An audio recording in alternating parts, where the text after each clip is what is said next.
Meu nome é Cida, tenho 65 anos e sou viúva. Há 4 anos perdi meu único filho num acidente de carro. Foi rápido, sem chance de despedida.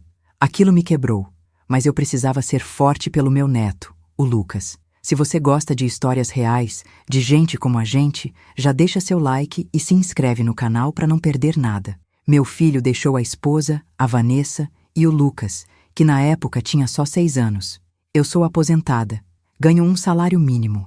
Vendo a situação deles, eu tomei uma decisão. Pensei que eles precisavam mais do que eu.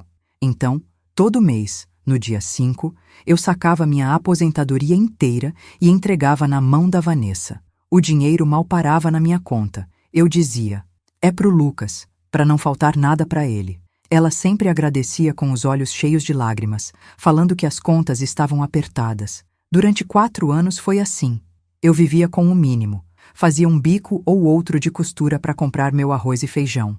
Não comprava uma roupa nova, um sapato, nada. Meu almoço era quase sempre o mesmo. Mas eu pensava que estava fazendo a coisa certa. Era o futuro do meu neto em jogo. Eu confiava na Vanessa. Ela era a mãe do meu neto, a mulher que meu filho amou. Nunca desconfiei de nada. Para mim, ela era uma viúva sofrendo, tentando criar o filho sozinha. Eu só queria aliviar o peso dela. Até que um dia, minha vizinha de porta, a dona Marlene, me parou no corredor. Ela é uma senhora muito observadora, mora aqui há mais de 20 anos. Ela me olhou sério e falou baixo, como se fosse um segredo. Cida, posso te falar uma coisa? Não dê mais nada para Vanessa. Eu fiquei sem reação. Defendi ela na mesma hora. Falei que ela precisava, que era para o meu neto. Marlene só balançou a cabeça. Ela apontou para a pequena câmera de segurança que fica em cima do elevador. Tem algo muito errado aí. Antes de dar o próximo pagamento, olha a câmera do seu andar. Pede as imagens da última semana. Só olha. Aquilo ficou na minha cabeça. Fofoca de vizinha? Maldade? Mas a Marlene não era assim. Ela era uma pessoa correta. A dúvida começou a me incomodar de um jeito que eu não conseguia ignorar. Foi aí que decidi que precisava saber a verdade. Passei a noite inteira pensando naquilo. A imagem da câmera e as palavras da Marlene não saíam da minha cabeça. Eu me sentia mal, como se estivesse traindo a memória do meu filho ao desconfiar da Vanessa. Mas ao mesmo tempo, a Marlene era uma mulher séria. Ela não inventaria uma coisa dessas do nada.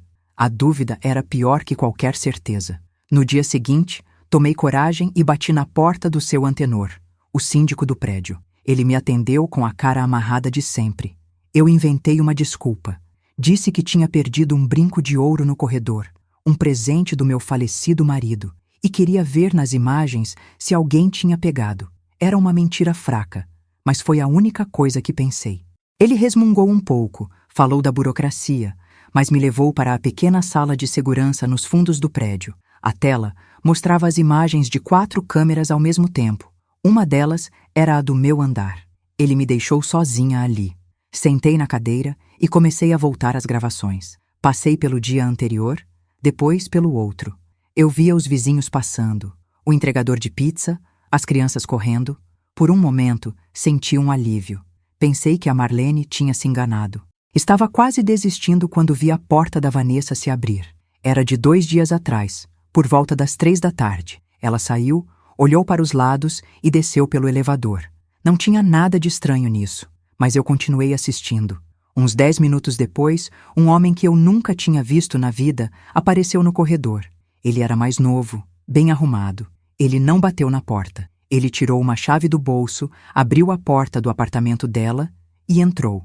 Meu coração começou a bater mais rápido. Quem era aquele homem? E por que ele tinha a chave do apartamento que foi do meu filho? Fiquei olhando para a tela, sem piscar. Cerca de 1 hora depois, a porta se abriu de novo. A Vanessa e o homem saíram juntos. Eles estavam rindo, conversando baixo. Ele passou o braço pela cintura dela e a puxou para perto. Eles caminharam até o elevador e, enquanto esperavam, ele a beijou. Não foi um beijo rápido. Foi um beijo de casal. Aquilo me deixou em choque. Toda a imagem de viúva sofredora que eu tinha dela desmoronou naquele instante. A mulher que chorava todo mês pegando minha aposentadoria estava ali, nos braços de outro homem, dentro da casa que meu filho comprou. As peças começaram a se encaixar de um jeito horrível. O dinheiro, as desculpas, o choro, Tudo parecia uma grande mentira. Agradeci ao seu antenor, disse que o brinco não estava lá e voltei para o meu apartamento. Sentei no meu sofá e fiquei paralisada. Eu precisava de ajuda. Eu não sabia o que fazer com aquela informação. Minha cabeça estava um nó. Foi quando eu peguei o telefone e liguei para minha filha, a Juliana. Juliana atendeu no segundo toque. A voz dela estava normal, perguntando se estava tudo bem. Eu não consegui responder direito. Minha voz falhou. Eu só pedi para ela vir até o meu apartamento. Disse que era urgente. Ela percebeu na hora que algo grave tinha acontecido. Disse que em 20 minutos estaria lá. Esses 20 minutos pareceram uma eternidade. Eu andava de um lado para o outro na sala. Minha cabeça repassava a cena da câmera sem parar. O beijo, a chave na mão dele, o sorriso no rosto da Vanessa. Quando a campainha tocou, eu quase pulei de susto. Abri a porta e a Juliana já entrou me abraçando. Ela me olhou preocupada e perguntou o que tinha acontecido, que eu estava pálida. Levei ela até o sofá e contei tudo, desde a conversa com a dona Marlene até o que eu vi nas imagens do síndico. Falei do homem, da chave que ele usou para entrar, do jeito que eles se abraçaram e se beijaram no corredor. Cada palavra que eu dizia parecia deixar a Juliana mais tensa. Ela ouviu tudo em silêncio, com o rosto fechado. Quando eu terminei, ela não parecia chocada. Parecia que estava com raiva, uma raiva fria. Ela respirou fundo e falou: "Eu nunca confiei nela, mãe. Nunca. Tinha alguma coisa que não batia. Ela sempre com uma história triste, sempre precisando de mais dinheiro. A Juliana sempre foi mais desconfiada que eu. Ela me avisou algumas vezes para tomar cuidado, mas eu não quis ouvir. Eu achava que era implicância com a Vanessa. Agora, eu via que ela estava certa o tempo todo. Aquilo foi humilhante para mim. Não é hora de se culpar", ela disse, como se lesse meu pensamento. "Agora a gente precisa agir. Não podemos falar com ela ainda. Não temos provas de nada sobre o dinheiro, só sobre o namorado." Ela tinha razão. Confrontar a Vanessa agora só faria ela se esconder, negar tudo e talvez até sumir com meu neto. Precisávamos de um plano. Precisávamos de mais informações. Juliana pegou o celular dela. "Vamos começar pelo básico. Qual o nome completo dela? Vamos procurar nas redes sociais. Vamos ver se achamos alguma coisa, alguma foto, o nome desse cara."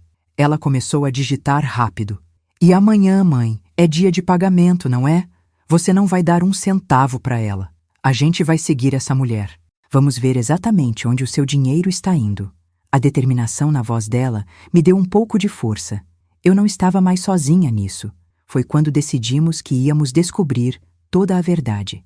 Naquela noite, eu mal consegui dormir. Cada vez que eu fechava os olhos, via a imagem da Vanessa beijando aquele homem. A Juliana dormiu no sofá da sala, disse que não ia me deixar sozinha. Na manhã seguinte, acordamos cedo e fizemos um café forte. O plano para o dia era claro: esperar a Vanessa aparecer para pegar o dinheiro e depois segui-la. Juliana me fez ensaiar o que eu ia dizer. "Mãe, você precisa ser firme. Diz que o banco te ligou, que teve um problema com a sua conta e o dinheiro está bloqueado. Fala que só vai conseguir resolver na semana que vem", sem dar muitos detalhes. Eu repeti a frase umas 10 vezes. Minha mão suava só de pensar em mentir para ela. Depois de 4 anos entregando aquele dinheiro, era a primeira vez que eu ia dizer não. Por volta das 10 da manhã, a campainha tocou. Era ela. Juliana se escondeu no meu quarto, de onde conseguiria ouvir a conversa.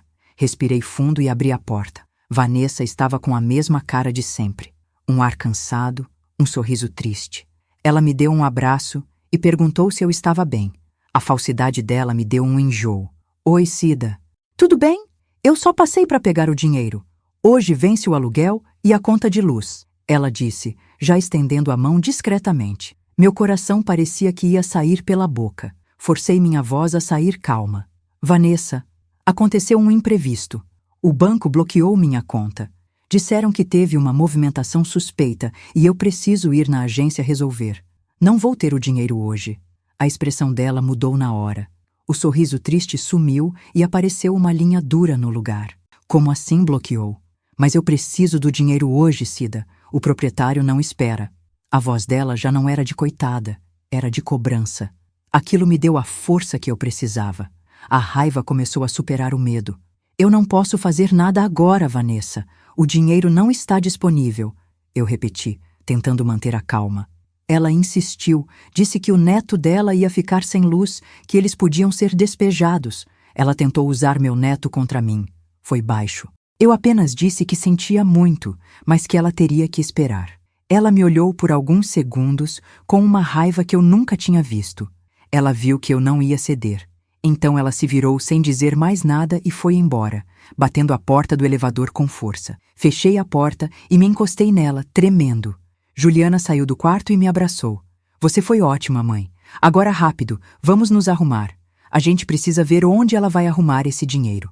A gente se trocou em menos de 5 minutos. Eu coloquei um casaco e um chapéu, para tentar disfarçar o rosto. Juliana só pegou a bolsa e a chave do carro. Não trocamos muitas palavras. O plano já estava traçado.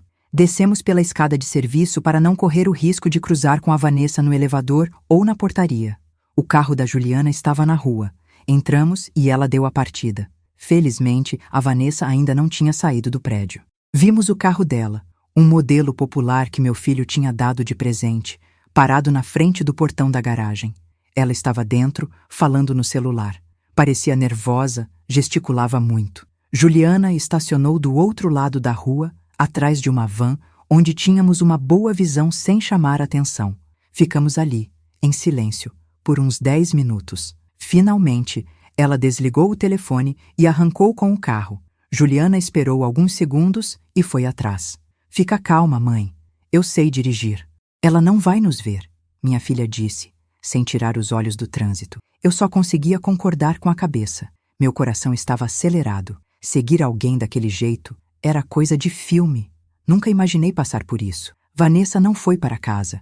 Ela dirigiu na direção contrária, indo para um bairro mais nobre da cidade. Um lugar que eu sabia que ela não frequentava. As lojas eram caras, os prédios eram de luxo. O que ela estaria fazendo ali? A cada rua que ela virava, minha confusão só aumentava. Juliana continuava focada, mantendo sempre uns 2 carros de distância entre nós e ela. Ela parou em frente a uma cafeteria chique, um lugar com mesas na calçada e gente bem vestida. Ela desceu do carro e olhou o celular de novo. Não entrou na cafeteria. Ficou esperando do lado de fora. E então, eu o vi. O mesmo homem do vídeo da câmera de segurança. Ele saiu de um carro importado, muito mais novo e caro que o da Vanessa. Ele a cumprimentou com um beijo. Não era um beijo de amigo. Eles entraram na cafeteria e se sentaram em uma mesa perto da janela. Eles estavam rindo. A Vanessa não parecia nem um pouco preocupada com o aluguel ou com a conta de luz. Ela não parecia uma viúva sofrendo para criar o filho. Ela parecia feliz, relaxada. Pediram cafés e alguma coisa para comer. A imagem deles ali, juntos, conversando como um casal normal, me causou uma dor física. Todo o meu sacrifício estava pagando por aquilo. Mãe, olha para mim, Juliana falou baixinho. Não desvia o olhar. Você precisa ver isso. Você precisa entender com quem a gente está lidando. Ela pegou o celular, levantou um pouco o vidro do carro e começou a tirar fotos. Isso aqui é a nossa prova. Ela não tem como negar isso. Ver minha filha agindo com tanta frieza me ajudou a controlar minhas emoções. Ela estava certa. Era hora de juntar as provas. Ficamos ali, paradas, vendo aquela cena. Juliana continuava tirando fotos, uma atrás da outra, sem parar. Cada clique parecia um pequeno estalo na minha cabeça. Eu via o homem pegar na mão da Vanessa por cima da mesa. Ela ria de um jeito que eu não via desde antes do meu filho morrer. Era um riso solto, feliz. Ela não parecia nem um pouco com a viúva sofrida que batia na minha porta todo início de mês. Ela estava diferente. Usava um vestido bonito, que eu nunca tinha visto. O cabelo estava arrumado, a maquiagem era leve. Ela não era a mulher de roupas simples e rosto cansado que me pedia ajuda. Ela era outra pessoa. Uma pessoa que estava vivendo uma vida que eu não conhecia. Uma vida que, de alguma forma, eu estava pagando. Todo o meu sacrifício mensal estava financiando aquele encontro, aquele vestido, aquele sorriso. Depois de um tempo, o homem chamou o garçom. Ele tirou uma carteira de couro do bolso e pegou um cartão de crédito para pagar a conta. Fez tudo com muita naturalidade, como se não fosse nada. Vanessa olhava para ele com admiração. Aquilo me machucou. A imagem do meu filho veio na minha cabeça. Ele trabalhou tanto para dar uma vida boa para ela, e agora ela estava ali, com outro. Mãe, respira fundo, Juliana falou baixinho, sem tirar os olhos deles. A gente precisa registrar tudo, cada detalhe é importante. A calma dela me ajudava a não desabar. Eu assenti, forçando o ar a entrar nos meus pulmões. Eu tinha que aguentar firme. Tinha que fazer isso pelo meu neto. Ele era a única coisa que importava.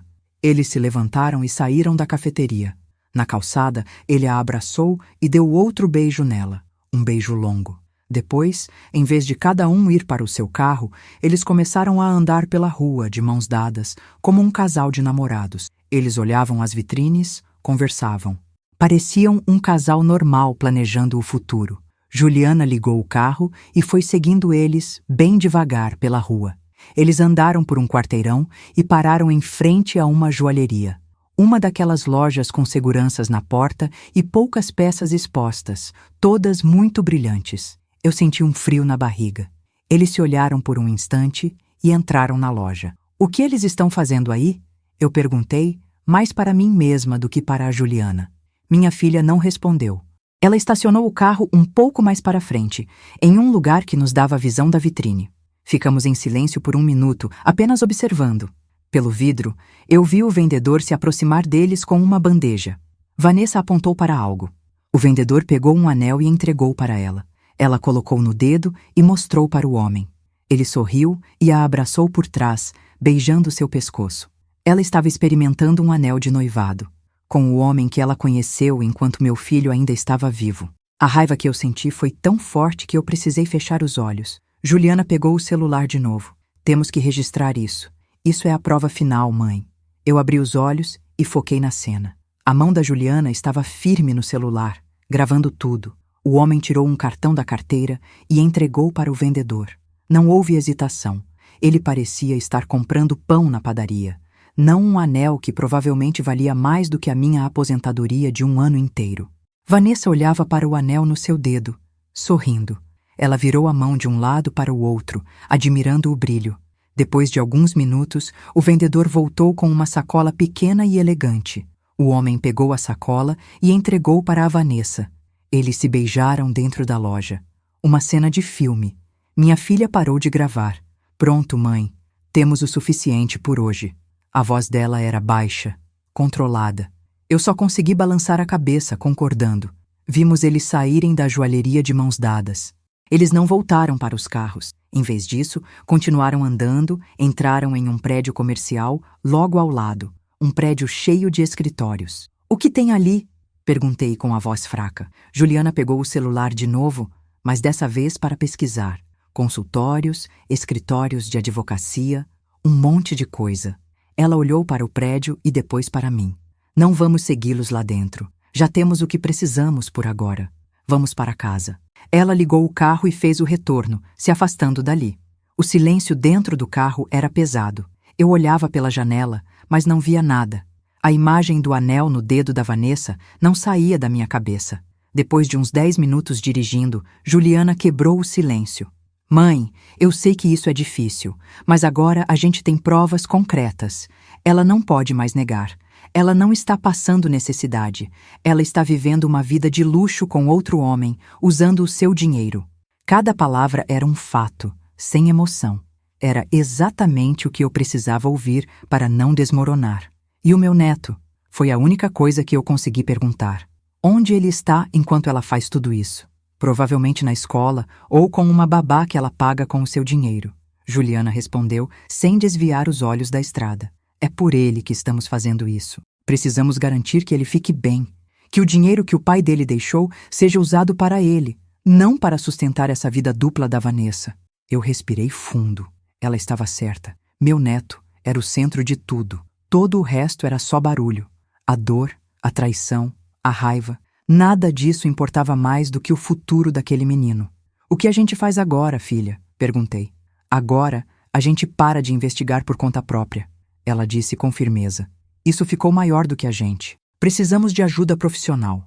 Alguém que saiba como usar essas provas. Alguém que possa nos dizer quais são os nossos direitos e, principalmente, os direitos do meu sobrinho.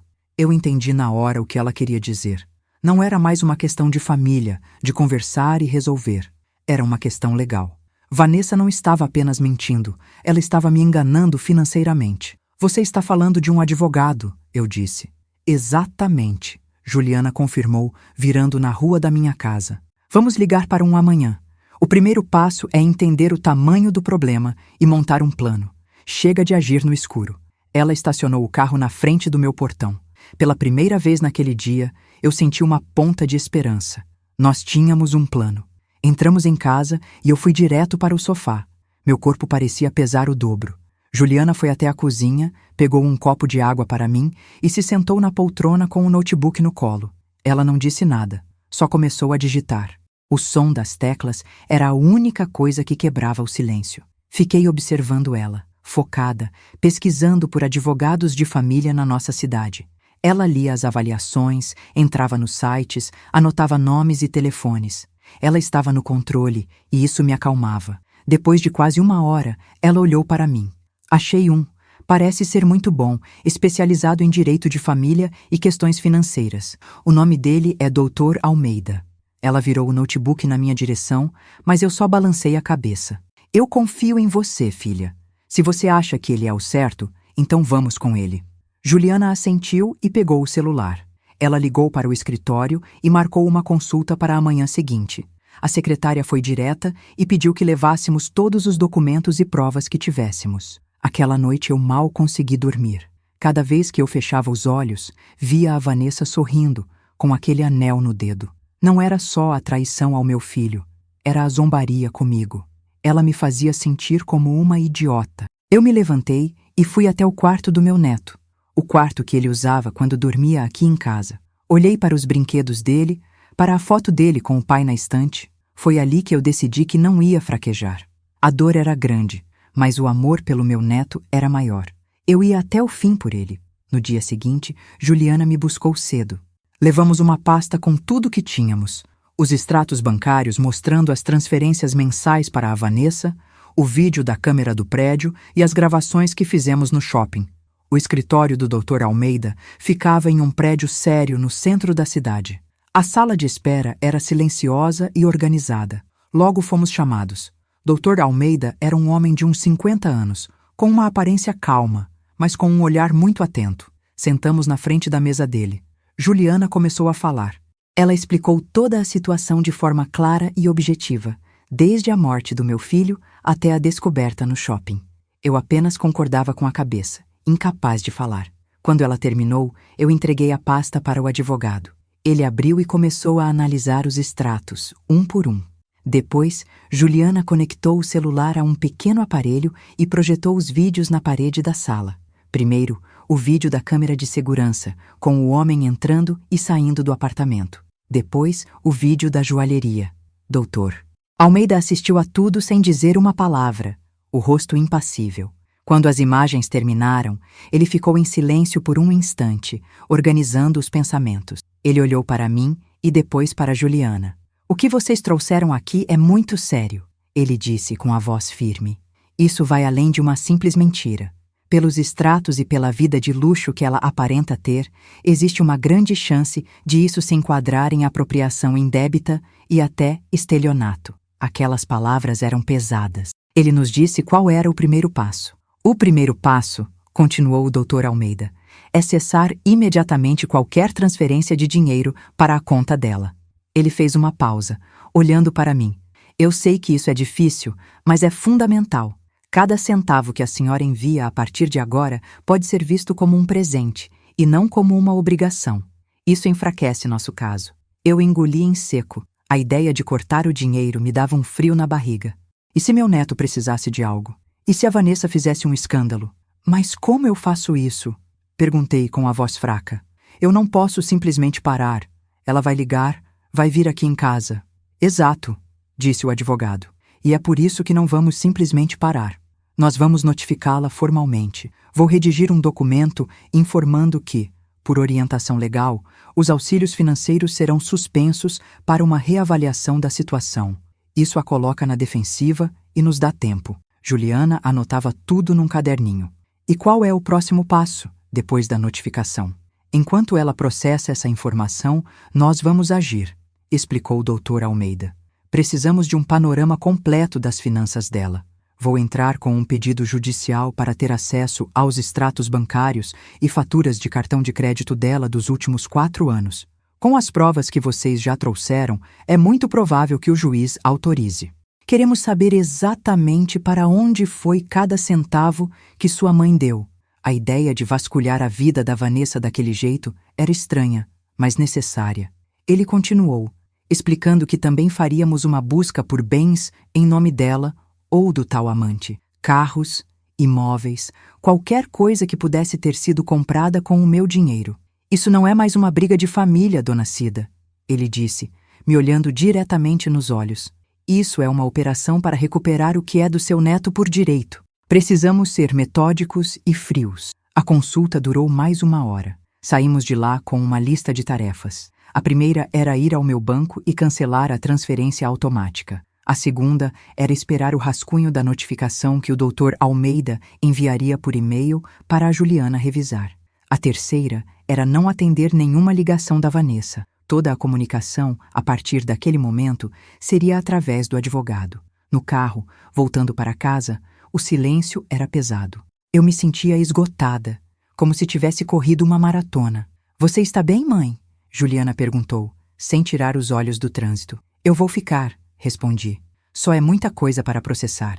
Estelionato, apropriação indébita. Eu nunca pensei que fosse ouvir essas palavras ligadas à minha família.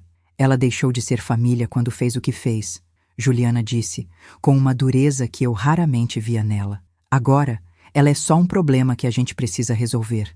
Quando chegamos em casa, não descansamos. Juliana ligou o notebook na mesa da cozinha e eu peguei minha bolsa.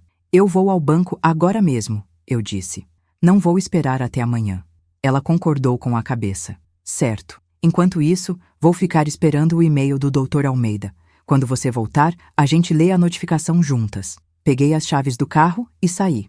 Dirigir até o banco foi um ato automático. Eu só pensava em uma coisa.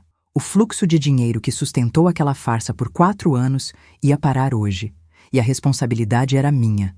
Entrei na agência e fui direto para a mesa da gerente. Era a mesma senhora que me atendia há anos. Eu não precisei dar muitos detalhes. Apenas disse que queria cancelar uma transferência programada. Ela me olhou com uma expressão neutra, profissional. É a transferência mensal para a conta da Vanessa, certo, dona Cida? Ela perguntou, olhando a tela do computador. Eu só confirmei com a cabeça. Ela imprimiu um formulário e me mostrou onde assinar. Minha mão estava firme. Eu pensei no meu neto e na vida que ele deveria ter.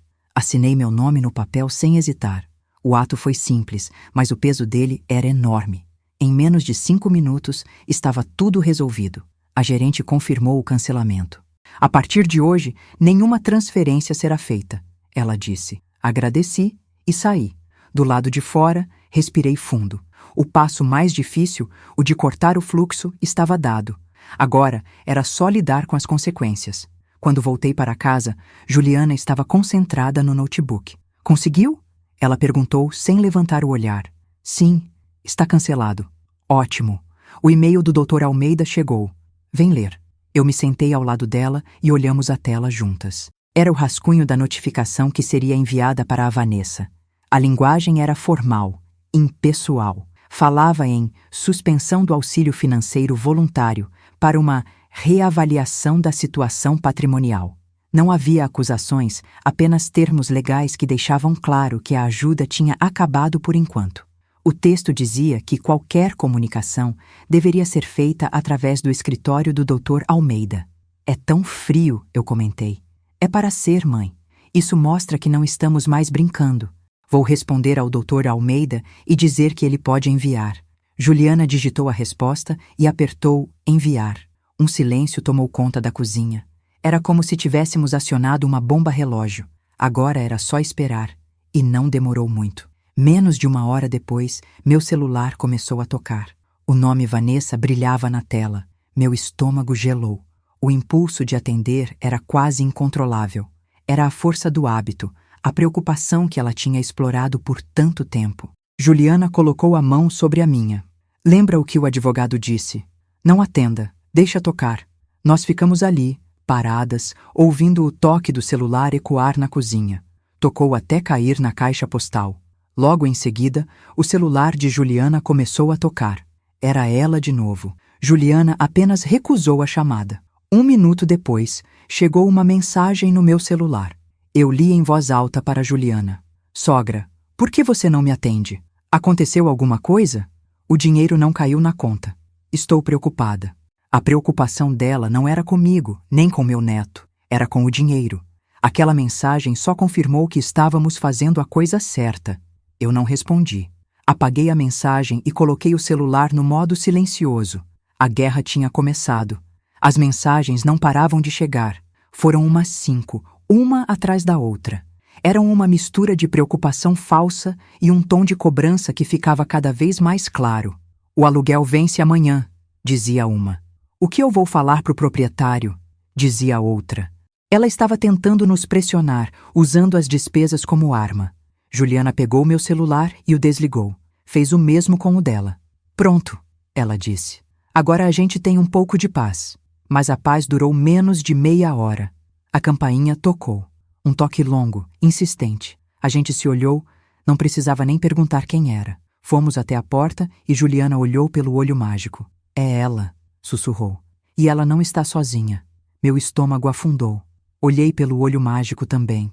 Vanessa estava lá, com meu neto no colo. Ela o segurava de um jeito que o rosto dele ficava bem visível. Era um golpe baixo, e ela sabia disso. Usar o próprio filho como escudo, como uma ferramenta de chantagem. Aquilo me deu uma raiva que eu não sentia há muito tempo. O que a gente faz? Eu perguntei em voz baixa. A gente segue o plano, Juliana respondeu, firme. Não vamos abrir. A campainha tocou de novo, várias vezes seguidas. Depois, vieram as batidas na porta. Sogra, Juliana, eu sei que vocês estão aí. Abre a porta, por favor. Aconteceu alguma coisa? Eu tô preocupada. A voz dela era alta, feita para os vizinhos ouvirem. Ela estava fazendo um espetáculo. Juliana respirou fundo e falou alto, com a boca perto da porta. Vanessa, qualquer comunicação a partir de agora é com o nosso advogado. O contato dele foi enviado para você. Houve um silêncio do outro lado. Depois, a voz dela mudou. O tom de preocupação sumiu e deu lugar a uma raiva contida. Advogado? Que advogado? Do que você está falando? Eu só quero saber por que o dinheiro não caiu. O Léo precisa das coisas dele. Meu neto. Ela sempre usava o nome dele. Juliana balançou a cabeça, me sinalizando para não dizer nada. Vá para casa, Vanessa, Juliana disse, ainda através da porta. Ligue para o número que recebeu. Eu não vou a lugar nenhum até vocês abrirem essa porta e me dizerem o que está acontecendo, ela gritou. Meu neto começou a chorar do outro lado. O som do choro dele foi a pior parte. Era a prova de que ela não se importava com o bem-estar dele naquele momento. Ela estava o usando em um show de desespero. Fui até a janela da sala, que dava para o corredor do andar. Afastei um pouco a cortina. Uma vizinha já estava com a porta entreaberta, olhando a confusão. O plano da Vanessa de chamar atenção estava funcionando. Voltei para perto da porta. Foi humilhante. Ela não vai parar, eu disse para a minha filha. Ela quer que a gente perca a cabeça. Juliana pegou o celular dela e o ligou de novo. Ela discou um número. É a polícia? Gostaria de reportar um distúrbio no meu andar. Sim, é a minha ex-cunhada. Ela está fazendo um escândalo na minha porta e se recusa a sair. Ela falou em voz alta o suficiente para que Vanessa ouvisse do outro lado. As batidas na porta pararam na hora. O silêncio foi imediato. Olhamos pelo olho mágico de novo. Vanessa estava parada, com o celular na orelha. Depois de alguns segundos, ela nos lançou um olhar de puro ódio, se virou e foi embora a passos rápidos, quase arrastando meu neto. Assim que o barulho dos passos dela sumiu, Juliana desligou a chamada com a polícia. Ela não tinha completado a ligação, foi só um blefe que funcionou. Nós duas ficamos em silêncio por um momento, apenas ouvindo o eco do escândalo. Ela é mais perigosa do que eu pensava, eu disse finalmente. Eu sei, mãe, Juliana respondeu, trancando a segunda trava da porta. Ela declarou guerra hoje e trouxe o próprio filho para a linha de frente. A imagem do meu neto chorando não saía da minha cabeça. Aquilo mudou tudo. Não era mais sobre o dinheiro. Era sobre proteger aquela criança. Foi aí que peguei o telefone. Eu precisava ligar para o Dr. Almeida e contar o que tinha acontecido. Liguei para o Dr. Almeida e coloquei no viva voz. Juliana sentou ao meu lado no sofá. Eu contei tudo, sem pular nenhum detalhe. Falei das batidas na porta, dos gritos, da vizinha olhando. E o mais importante, falei do meu neto chorando no corredor. Do outro lado da linha, o advogado ficou em silêncio por um instante. Isso é grave, dona Cida, ele disse com a voz séria. Mas, do ponto de vista legal, é útil. Ela acabou de nos dar uma prova de coação e manipulação emocional. Vocês fizeram certo em não abrir a porta e em não ceder. O que a gente faz agora? Juliana perguntou. Ela vai tentar de novo, com certeza. Sim, vai, concordou o advogado. Por isso, a partir de agora, documentem tudo. Qualquer mensagem, qualquer ligação, qualquer tentativa de aproximação. Se ela aparecer aí de novo, liguem para a polícia de verdade. Não façam mais blefes. Peçam uma medida protetiva. A palavra polícia soou pesada no ar. Nunca imaginei que chegaria a esse ponto. Era a mãe do meu neto, afinal. Doutor Almeida, eu interrompi. O dinheiro... Claro que eu quero de volta o que é meu. Mas agora minha preocupação é outra. É o meu neto. Ela está usando a criança. O que acontece com ele se essa situação piorar? Houve outra pausa. Essa é a questão central, ele respondeu. A atitude dela hoje demonstra um padrão de instabilidade. Isso pode ser usado em uma eventual discussão sobre a guarda do menino. Ela está provando que não coloca o bem-estar do filho em primeiro lugar. Aquilo me deu um frio na barriga, mas também um pouco de clareza. O caminho estava ficando mais nítido. Desligamos a chamada com a promessa de que seguiríamos as instruções dele à risca. Eu e Juliana ficamos nos olhando. A sala estava silenciosa de novo. Ele tem razão, ela disse, quebrando o silêncio. A gente precisa de mais provas. Não só do dinheiro, mas do tipo de vida que ela leva. Do tipo de ambiente em que o meu sobrinho está. O rosto do amante da Vanessa, aquele que vi nas câmeras, veio à minha mente. Ele era parte disso tudo. Ele estava se beneficiando do dinheiro que era para ser do meu neto. A gente não sabe nada sobre ele, eu falei. Quem é esse homem? Juliana se levantou, parecendo tomar uma decisão. Ela caminhou até a escrivaninha e pegou o notebook. A gente sabe que ele entra no prédio com o carro dela, ela disse, abrindo o computador. E a gente tem horas e horas de gravação da câmera de segurança. A gente só precisa encontrar o carro dele. Ela conectou o pendrive com os vídeos que o síndico nos deu. A tela se iluminou com a imagem da garagem do prédio. Vamos começar pela placa do carro. Com isso, a gente descobre o dono. Ela falou determinada. A gente precisa saber quem é o cúmplice dela. Nós passamos as horas seguintes com os olhos grudados na tela do notebook. A qualidade da imagem da garagem não era ótima, mas era o que tínhamos. Juliana acelerava o vídeo, e a gente via um desfile de carros entrando e saindo. Era um trabalho cansativo e repetitivo. A cada carro que se aproximava da vaga da Vanessa, meu coração acelerava um pouco. É um processo lento, mãe. A gente tem que ter paciência, Juliana dizia, sem tirar os olhos da tela. E ela tinha razão. Vimos a rotina de todos os vizinhos. Vimos o porteiro fazendo a ronda, o pessoal da limpeza. Vimos a vida do prédio passar em velocidade acelerada. Depois de quase 2 horas, finalmente vimos o carro da Vanessa entrando na garagem, tarde da noite. Aqui, foi no dia da nossa primeira suspeita, Juliana falou, diminuindo a velocidade do vídeo para o normal. O carro dela estacionou. Alguns minutos depois, outro carro entrou. Era um sedã escuro, um modelo que eu não reconheci. Ele não parou perto do carro dela, foi mais para o fundo da garagem, num ponto mais escuro. A porta do motorista se abriu e o homem desceu. Mesmo com a imagem granulada, era ele, o amante. Ele olhou para os lados e caminhou na direção do elevador, com o celular na mão. É ele, eu sussurrei. Eu sei. Agora o carro. A gente precisa da placa. Juliana disse, focada. Ela voltou o vídeo. Pausou. Deu zoom. A imagem ficou muito distorcida. A placa traseira estava completamente ilegível por causa da sombra. Tentamos a placa da frente, mas o ângulo era ruim. Foi frustrante. Não pode ser, eu disse. A gente chegou tão perto. Calma. Ele deve ter aparecido outros dias, Juliana respondeu, sem desanimar.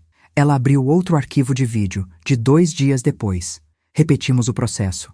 Aceleramos, procuramos o carro da Vanessa, depois procuramos pelo sedã escuro. E lá estava ele de novo. Dessa vez, ele parou numa vaga diferente, mais perto da câmera de saída. Ele ficou dentro do carro por uns 5 minutos antes de descer. E nesse momento, a luz do teto da garagem refletiu perfeitamente na placa traseira. Para! Eu gritei sem querer. Juliana pausou o vídeo no segundo exato. Ela deu um zoom cuidadoso.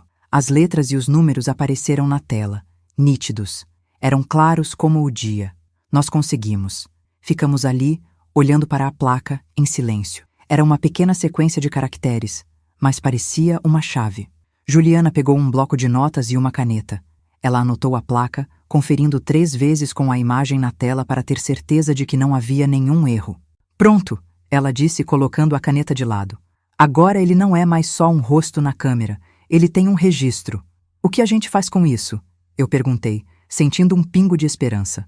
Agora a gente descobre quem ele é, ela falou pegando o celular. Vou mandar uma mensagem para um amigo meu. Ele trabalha como despachante. Ele consegue puxar o nome e o endereço do proprietário do veículo pra gente. Juliana digitou a mensagem rápido, com a foto da placa que a gente tirou da tela do computador. Ela enviou e colocou o celular virado para cima na mesa da sala. Nós duas ficamos olhando para o aparelho, como se a resposta fosse aparecer no mesmo segundo. O silêncio voltou a tomar conta do apartamento. Cada minuto parecia durar 1 hora. Eu me levantei e fui até a cozinha. Precisava fazer alguma coisa com as mãos. Coloquei água para ferver e preparei um chá de camomila. Quando voltei para a sala com as 2 xícaras, o celular continuava imóvel. Juliana estava na mesma posição, com o cotovelo apoiado no joelho, olhando para a tela apagada. Ele costuma demorar para responder? Eu perguntei, entregando a xícara para ela. Às vezes. Depende se ele está ocupado no trabalho. Ela respondeu, sem desviar o olhar do celular. Mas ele sempre responde. Nós tomamos o chá devagar. O tempo se arrastava. 20 minutos depois, o celular vibrou na mesa. O som fez nós duas darmos um pulo. Juliana pegou o aparelho na mesma hora. Eu me inclinei para ver a tela. Era o amigo dela. A mensagem era curta. Recebido. Me dá umas horas. Te retorno assim que tiver algo. Não era a resposta que a gente queria, mas era um começo. Pelo menos ele ia ajudar. Juliana respondeu com um obrigado e bloqueou a tela de novo. A gente sabia que não adiantava mais ficar olhando para o aparelho. O que restava era esperar. Aquela noite foi longa. Eu mal consegui dormir, pensando em quem poderia ser aquele homem e o que ele queria com a Vanessa. E principalmente, com o dinheiro do meu neto. No dia seguinte, a ansiedade continuava. Juliana foi trabalhar, mas prometeu me ligar assim que tivesse qualquer novidade. Eu tentei me ocupar com as coisas de casa, mas minha cabeça estava longe. Cada notificação no meu celular me dava um sobressalto. Finalmente, perto da hora do almoço, meu telefone tocou. Era a Juliana. Atendi no primeiro toque. Mãe, ele respondeu. Ela disse do outro lado da linha. A voz dela era séria. E aí? O que ele disse? Eu perguntei, sentindo meu coração acelerar. Eu tenho o nome e o endereço. O carro está no nome de um homem chamado Ricardo Alves. Ele mora num bairro aqui perto, a umas 10 ruas do prédio da Vanessa. Ricardo Alves. O nome não me dizia nada. Era um nome comum. Mas agora o cúmplice da Vanessa tinha uma identidade. Ele não era mais só uma sombra nas gravações. Ele era uma pessoa real, com um endereço. O que a gente faz agora, filha? Eu perguntei. Eu já estou pesquisando. A primeira coisa é procurar por ele nas redes sociais. Ver que tipo de pessoa ele é, quem são os amigos dele, se ele tem alguma ligação óbvia com a Vanessa que a gente não viu. Vou te mandar o nome completo por mensagem. Tenta procurar aí também. A gente precisa de um rosto. Ela desligou. Segundos depois, a mensagem chegou com o nome completo. Ricardo Alves de Souza. Eu respirei fundo. Fui até o computador da Juliana, que ainda estava aberto na escrivaninha. Abri o navegador, digitei Facebook na barra de busca e esperei a página carregar. Com os dedos tremendo um pouco, digitei o nome dele no campo de pesquisa. A página de resultados carregou. Apareceram dezenas de perfis com aquele nome. Ricardo Alves de Souza. Eram muitos rostos, um do lado do outro, a maioria com fotos de baixa qualidade ou sem foto nenhuma. Olhei para todos eles, um por um. Como a gente ia achar o homem certo no meio de tanta gente? Parecia impossível. Minha esperança começou a diminuir de novo. Calma, mãe, Juliana disse, Percebendo minha frustração, ela se sentou ao meu lado e pegou o mouse. A gente tem mais uma informação. O amigo despachante disse o bairro onde ele mora. Vamos usar isso. Juliana foi direto nos filtros de busca do Facebook. Ela selecionou a cidade e depois digitou o nome do bairro. A lista de perfis na tela diminuiu drasticamente. Agora eram apenas 4. 4 homens chamados Ricardo Alves de Souza que moravam naquela região. O primeiro tinha uma foto de um cachorro. O segundo, a de um personagem de desenho. O terceiro era um senhor bem mais velho, de uns 70 anos. E o quarto perfil tinha a foto de um homem sorrindo, encostado num carro preto. Meu coração deu um salto. Era ele. O mesmo rosto que a gente viu saindo do carro nas gravações. O mesmo sorriso de lado. Não havia nenhuma dúvida. É ele, filha, eu falei, apontando para a tela. Minha voz saiu baixa, quase um sussurro. Eu sei, ela respondeu, com os olhos fixos na foto. Mas o que fez meu estômago gelar foi uma pequena informação embaixo do nome dele. Uma frase curta que confirmava tudo. Um amigo em comum. Eu não precisei nem clicar para saber quem era. Já estava óbvio. Juliana clicou no nome dele. A página do perfil abriu. E lá estava, na lista de amigos dele, o rosto sorridente de Vanessa. A foto dela no perfil era uma que meu filho tinha tirado, numa viagem que fizeram juntos. Ver aquela imagem ali, ligada àquele homem, foi doloroso. Ela nem se deu ao trabalho de esconder, Juliana falou, balançando a cabeça. A raiva na voz dela era clara. O perfil dele era público. Uma sorte para a gente. Significava que poderíamos ver tudo o que ele postava, sem precisar adicioná-lo. Não tinha muita coisa. Algumas fotos de festas, outras com amigos em um bar. Nenhuma foto com a Vanessa. Eles eram discretos, pelo menos nisso. Mas então, Juliana rolou a página mais para baixo. Ela passou por publicações de meses atrás e encontrou uma coisa. Era um post antigo, de quase um ano. Uma foto de um par de ingressos para um show. Na legenda, ele escreveu: Noite especial com a melhor companhia. Não dizia quem era a companhia, mas nos comentários, uma pessoa tinha escrito: Aproveitem, casal. E quem tinha curtido esse comentário? A Vanessa. Era uma prova pequena, quase insignificante para quem olhasse de fora. Mas para nós, era a confirmação que precisávamos. A ligação entre eles não era de agora. Aquilo já vinha acontecendo há muito tempo, talvez até mesmo antes do meu filho morrer. Esse pensamento me atingiu com força. Filha, olha as datas, eu pedi. Juliana começou a analisar cada postagem, cada curtida, cada comentário. Ela abriu um documento no computador e começou a anotar tudo, criando uma linha do tempo da relação dos dois. Cada nova descoberta era como uma peça que se encaixava no quebra-cabeça. A gente estava começando a entender a dimensão da mentira da Vanessa. Enquanto a Juliana montava o arquivo, eu fiquei só olhando para a tela, em silêncio. Cada curtida, cada comentário que ela copiava e colava, era um pedaço da vida secreta da Vanessa. Uma vida que ela viveu bem debaixo do nosso nariz. E a pergunta que não saía da minha cabeça era: desde quando? Desde quando isso estava acontecendo? Eu precisava saber. Era uma necessidade que doía. Continua descendo, filha. Vai mais para trás, eu pedi. Juliana obedeceu. O scroll do mouse fazia um barulho suave enquanto a página do Ricardo subia, mostrando postagens cada vez mais antigas. Fotos de 2 anos atrás, 3 anos, 4 anos. A gente passou pela época do acidente do meu filho. Eu senti um aperto no peito, mas não falei nada. A gente tinha que continuar. E então, Juliana parou. Ela não disse uma palavra. Apenas apontou com o dedo para a tela. Era uma foto. Um álbum de fotos de uma festa de aniversário de um amigo em comum deles. A data era de 5 anos atrás. 1 ano inteiro antes do meu filho sofrer o acidente. Meu corpo gelou. Na foto principal do álbum, tinha um grupo de umas 10 pessoas sorrindo para a câmera. E no canto, um pouco afastados do resto do grupo, estavam a Vanessa e o Ricardo. A cabeça dela estava encostada no ombro dele. A mão dele estava na cintura dela, de um jeito que não era de amigo. Eles pareciam um casal feliz. Meu filho ainda estava vivo. Meu filho confiava nela. Naquela época, ele falava em ter outro filho com ela. E ela já estava com outro. Ver aquela imagem foi pior do que ver os vídeos da câmera de segurança, porque aquilo não era sobre dinheiro.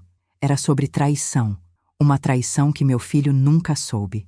Meu Deus! Foi tudo que eu consegui falar.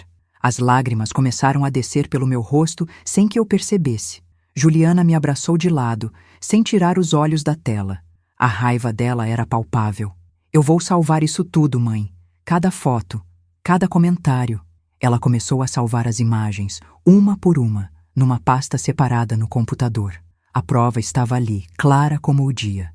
A história que a Vanessa contou, de viúva sofredora que precisava de ajuda, era uma mentira do começo ao fim. Ela nunca esteve sozinha. Ela já tinha um plano. Depois de salvar tudo, Juliana fechou a página do Facebook. Ela ficou um tempo quieta, só olhando para a área de trabalho do computador.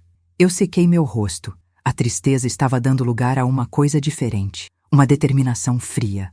Não é só isso, mãe, ela disse, virando para mim.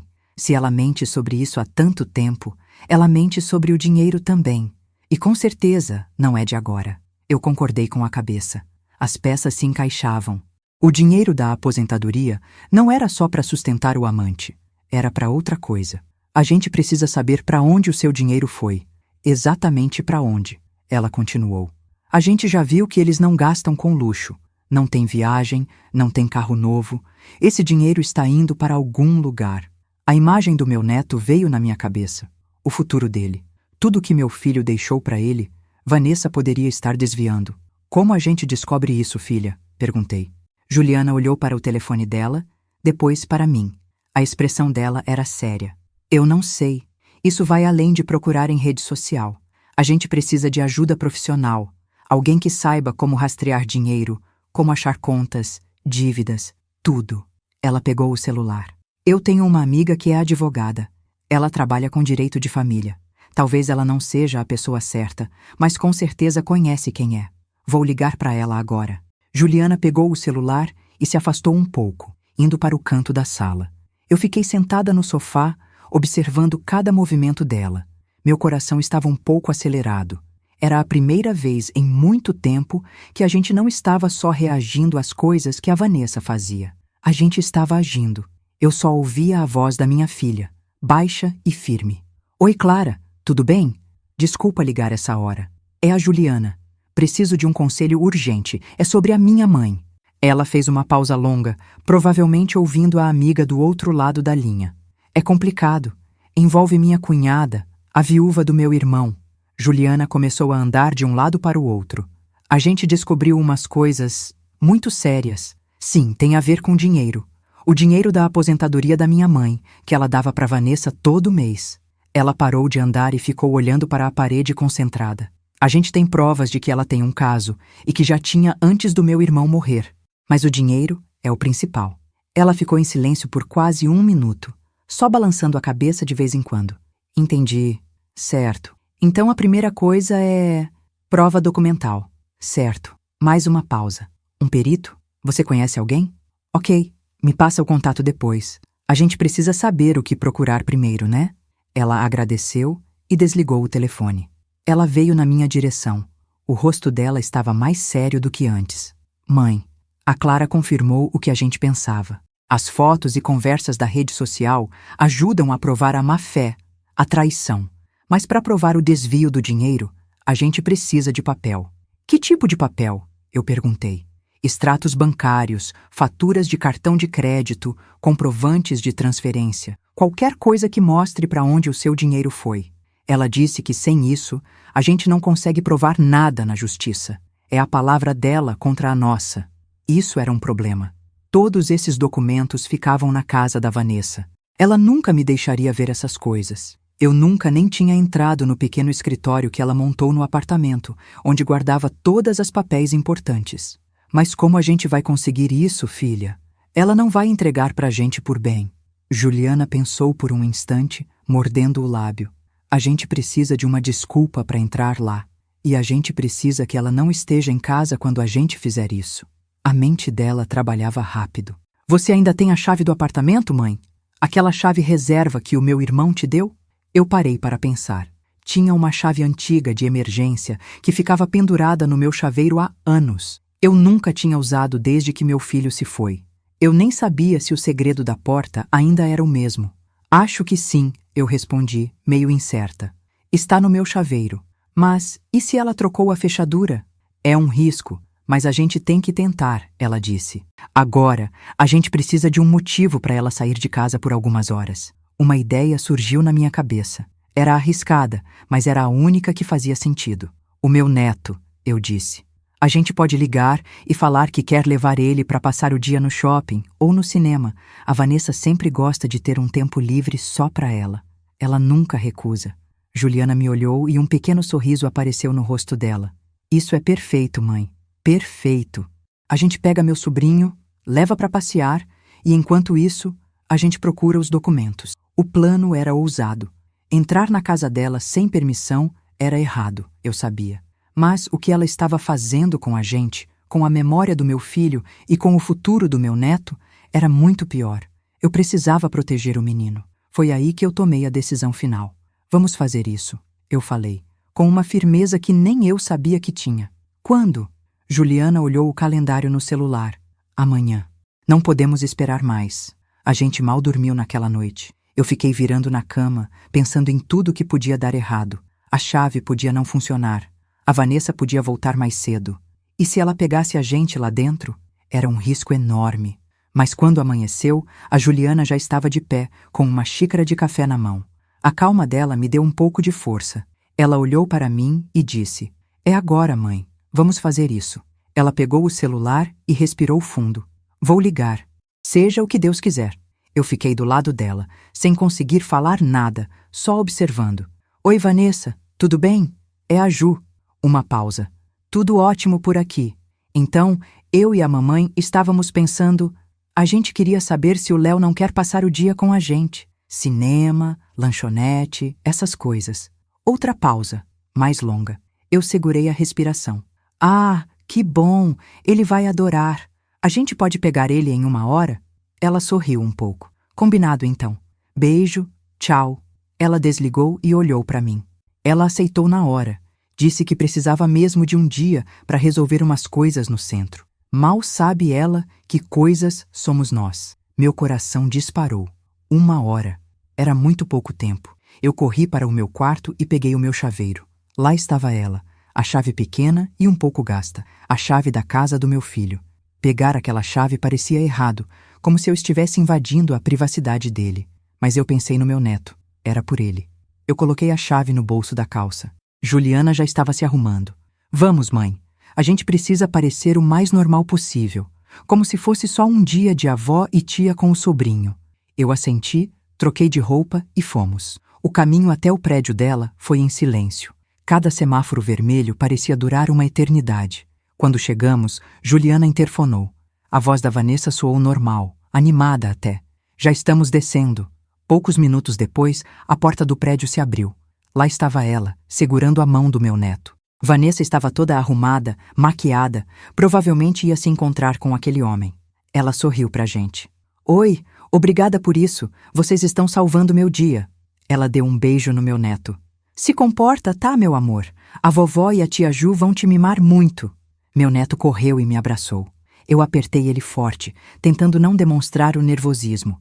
Eu só consegui balançar a cabeça para a Vanessa. Juliana abriu a porta do carro para o menino. "Vamos, campeão, entra aí. Vamos ver aquele filme de herói que você queria." Enquanto ele se ajeitava no banco de trás, eu olhei para a Vanessa uma última vez. Ela acenou, já pegando o celular na bolsa, com um sorriso no rosto. Ela nem desconfiava de nada. Entramos no carro e Juliana deu a partida. A gente se afastou do prédio, com meu neto tagarelando sobre o filme. Eu olhava pelo retrovisor, vendo o prédio ficar menor.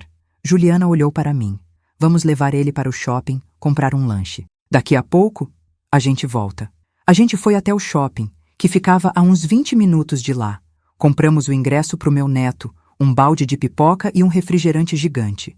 Ele estava tão feliz que mal conseguia ficar parado. Juliana deu um beijo na testa dele. "A gente volta para te buscar quando o filme acabar, tá bom?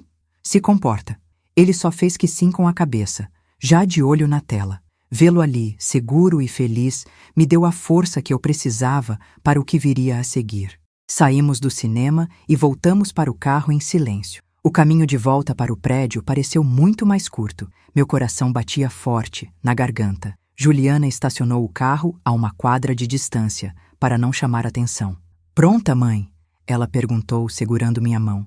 Eu só conseguia sentir. Descemos do carro e andamos até o portão. Ela usou a tag do chaveiro dela para entrar no prédio. Ninguém nos viu. Subimos de elevador sem falar uma palavra. Cada andar que passava aumentava a minha ansiedade. Chegamos na porta do apartamento. Era a mesma porta que eu vi meu filho entrar e sair tantas vezes. Juliana pegou meu chaveiro, tirou a chave da casa e colocou na fechadura. Eu prendi a respiração. Ela girou. Um clique suave. A porta destrancou. A fechadura era a mesma. Entramos e fechamos a porta atrás de nós, com o máximo de cuidado. O apartamento estava diferente. Havia uma bagunça que não era do meu filho. Roupas jogadas numa cadeira, louça na pia. Tinha um cheiro de perfume doce no ar. Não perdemos tempo. Onde a gente procura? Eu sussurrei. Documentos importantes. Ela não deixaria à vista. Juliana respondeu, olhando ao redor. Vamos começar pelo quarto dela. Fomos direto para o quarto. A cama estava desarrumada. Juliana foi para o guarda-roupa e começou a olhar nas prateleiras de cima. Eu fui até a cômoda e comecei a abrir as gavetas, uma por uma. Só roupas e mais roupas. Nada. Olhei debaixo da cama. Tinha poeira e uma mala de viagem vazia. A frustração começou a bater. E se não tivesse nada ali? E se a gente estivesse fazendo tudo isso por nada? Mãe, aqui! Juliana me chamou baixo. Ela estava agachada, mexendo no fundo do guarda-roupa, atrás de uma pilha de sapatos. Ela puxou uma caixa de sapatos, daquelas mais firmes. Não parecia ter sapatos dentro. Ela colocou a caixa em cima da cama e abriu. Meu estômago gelou. Lá dentro, não havia sapatos, mas sim uma pasta cheia de papéis. Eram extratos bancários, faturas de cartão de crédito e alguns documentos que eu não reconheci de imediato. Começamos a olhar tudo. As faturas do cartão eram um absurdo. Jantares caros, roupas de marca, até uma reserva de hotel para 2 pessoas em outra cidade. Era o meu dinheiro. O dinheiro da minha aposentadoria estava pagando por aquilo tudo. A raiva começou a subir, mas Juliana me fez focar. Mãe, calma. A gente precisa achar algo mais concreto. Ela continuou folheando os papéis até que parou em um. Ela ficou pálida. O que foi, filha? Eu perguntei, me aproximando. Ela não respondeu. Apenas me entregou a folha. Era um contrato de aluguel para um apartamento em outra cidade e estava no nome dela e no nome de outro homem. O contrato começaria a valer no mês seguinte. Foi aí que eu entendi o plano. Eu olhei aquele papel e tudo fez sentido. Ela ia fugir e ia usar meu dinheiro para isso. Não era só sobre o amante, sobre os jantares caros. Era um plano de fuga completo. E meu neto estava no meio de tudo, como uma bagagem que ela levaria junto. A dor que senti foi diferente. Não era tristeza, era uma raiva fria. Juliana pegou a folha da minha mão. Eu não acredito nisso, ela disse baixo, mas com uma fúria que eu conhecia bem. Ela pegou o celular do bolso. Mãe, não podemos levar os originais, vou tirar foto de tudo. Ela começou a fotografar cada página, com cuidado. O contrato de aluguel, as faturas do cartão, os extratos bancários que mostravam grandes saques em dinheiro vivo, sempre 1 ou 2 dias depois que eu entregava minha aposentadoria. Enquanto ela fazia isso, eu continuei procurando na caixa. No fundo, debaixo de tudo, tinha mais uma coisa: 2 passaportes, o dela e o do meu neto. O passaporte do meu neto estava com uma foto nova, tirada recentemente. Ela estava se preparando para ir embora e levar ele junto. Mostrei para a Juliana. Ela parou de tirar as fotos por um segundo e olhou para os passaportes. O rosto dela ficou duro. Ela fotografou os passaportes também, abertos na página de identificação. Quando terminou, guardou o celular. Pronto, temos o suficiente. Olhamos ao redor. Precisávamos deixar tudo como encontramos. Colocamos os papéis de volta na pasta, a pasta de volta na caixa de sapatos. Juliana colocou a caixa exatamente no mesmo lugar, atrás da pilha de sapatos no fundo do guarda-roupa. Fechamos as gavetas da cômoda que eu tinha aberto. Demos uma última olhada no quarto para ter certeza de que não havia nenhum sinal da nossa visita. Vamos embora, mãe. O filme do menino já deve estar na metade, ela sussurrou. O tempo estava correndo. Saímos do quarto na ponta dos pés. Atravessamos a sala e fomos até a porta. Juliana girou a chave com o mesmo cuidado de antes, sem fazer barulho. Abrimos uma fresta e olhamos o corredor. Vazio. Saímos e ela trancou a porta. Descemos pelo elevador em silêncio de novo. Meu coração só voltou a bater num ritmo normal quando entramos no carro e ela travou as portas. Eu respirei fundo pela primeira vez em quase 1 hora. Juliana ligou o carro e se afastou da rua do prédio. Ela dirigiu por alguns quarteirões antes de falar. E agora? Ela perguntou, olhando para esta estrada. Eu olhei para as fotos que ela tinha tirado, passando por cada uma na tela do celular dela. A prova estava ali. Não era mais uma desconfiança, era um fato. Agora a gente age do jeito certo, eu respondi. A imagem do passaporte do meu neto não saía da minha cabeça. Ela não vai levar meu neto para lugar nenhum. Juliana concordou com a cabeça, determinada. A primeira coisa que a gente faz amanhã é ligar para aquele advogado que a tia Célia indicou. A gente precisa de ajuda profissional. Ela tinha razão. Tentar resolver isso sozinhas seria um erro. Precisávamos de alguém que soubesse exatamente o que fazer. Ela pegou o celular, procurou o número e o salvou nos contatos. Advogado Dr. Carlos, ela disse em voz alta. Aquele nome era o começo do nosso contra-ataque. Voltamos para o cinema para buscar meu neto. Agimos normalmente. Quando ele correu para me abraçar, perguntando se eu tinha gostado do filme, eu só consegui sorrir e dizer que sim. Por dentro, eu estava um caco, mas eu precisava ser forte por ele. Juliana também disfarçou bem. Deixamos ele na casa da Vanessa e a despedida foi a mais difícil. Vanessa sorriu para nós, agradeceu por eu ter ficado com o menino. Aquele sorriso dela me deu náuseas. Ela não tinha ideia de que sabíamos de tudo. Entramos no carro e fomos para a minha casa. Nenhuma de nós disse uma palavra no caminho. Aquela noite foi longa. Eu mal consegui dormir. A imagem do passaporte do meu neto não saía da minha cabeça. O plano dela era cruel e calculado. Ela ia tirar de mim a única coisa que me restou do meu filho. Eu não podia permitir. Juliana também não dormiu. De manhã, ela apareceu na minha cozinha com olheiras, mas com o mesmo olhar determinado de antes. Está na hora, mãe, ela disse, já com o celular na mão. Eu apenas concordei com a cabeça. Sentamos na mesa da cozinha, uma de frente para a outra, e ela discou o número do Dr. Carlos. Ela colocou no viva-voz para que eu pudesse ouvir. Uma secretária atendeu e passou a ligação. A voz do Dr. Carlos era calma e firme. Juliana foi direto ao ponto. Ela não deu nomes, apenas explicou a situação. Uma avó que ajudava financeiramente a nora viúva, a descoberta de um desvio de dinheiro, um plano de fuga com o neto e as provas que tínhamos. Ela foi clara, objetiva, sem demonstrar emoção. Do outro lado da linha, houve um silêncio por alguns segundos. Depois o advogado falou. Entendo. A primeira e mais importante orientação que eu posso dar agora é: não a confrontem. Não digam uma única palavra. Ajam como se nada tivesse acontecido. Aquilo confirmou o que eu já sentia. Qualquer passo em falso poderia colocar tudo a perder. Vanessa poderia fugir antes que pudéssemos fazer algo. Dr. Carlos continuou. Vocês precisam vir ao meu escritório. Tragam cópias de todas essas provas que você mencionou. As fotos que sua filha tirou são um bom começo. Quanto mais documentação, mais forte será o nosso caso. Ele nos ofereceu um horário para o dia seguinte, logo de manhã. Juliana confirmou na mesma hora.